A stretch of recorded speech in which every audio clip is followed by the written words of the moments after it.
एक अनमोल सी। एक बार एक वैज्ञानिक ने एक टिड्डे तो पकड़ा और उसे अपनी आवाज पर छलांग लगाना सिखाया।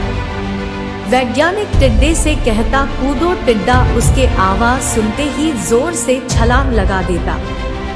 अब वह वैज्ञानिक था तो प्रयोग करना बनता ही था। उन्होंने टिड्डे की छलांग पर प्रयोग किया। वैज्ञानिक ने उसकी एक टांग तोड़ दी और फिर बोला, कूदो। अब टिड्डे की छलांग की दूरी कम हो गई। वैज्ञानिक ने उसकी दूसरी टांग तोड़ दी और फिर बोला, कूदो। टिड्डे की छलांग और कम हो गई। अब तोड़ी गई उसकी तीसरी टांग, फिर छलांग की दूरी और कम हो गई। एक एक करके बेचारे टिड्डे की सारी टांगें तोड़ दी गई। अब आखिरी टांग टूटने पर जब उससे कहा गया, कूदो, तो वह हिल भी नहीं पाया। अब वैज्ञानिक ने अपना निष्कर्ष अपनी डायरी में लिखा। जानते हो उसने क्या लिखा? जब टिड्डे की एक टांग तोड़ी गई तो वह थोड़ा बहरा हो गया। जब उसकी दूसरी टांग तोड़ी गई तो वो और बहरा हो गया।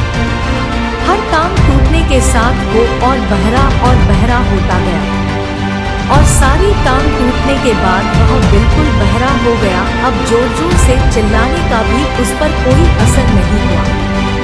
वो तो अपनी जगह से हिला तक नहीं, छलांग लगाना तो दूर की बात थी। इस कहानी को सुनकर सभी को ऐसा ही लग रहा है ना कि क्या मूर्ख वैज्ञानिक था, इतनी सीधी सी बात उसे समझ में नहीं आई।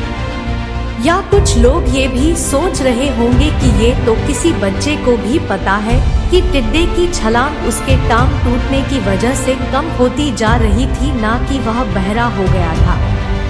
दोस्तों, हम सभी जीवन में कई बार ऐसे ही मूर्ख बन जाते हैं। कई बार जीवन में दो घटनाएं एक साथ ऐसे घटती है कि उनका एक दूसरे से कोई संबंध होता ही नहीं, फिर भी ऐसा लगता है कि गहरा संबंध है। कभी कभी दिखता कुछ और है लेकिन समझ कुछ और आता है और वास्तव में होता कुछ और है।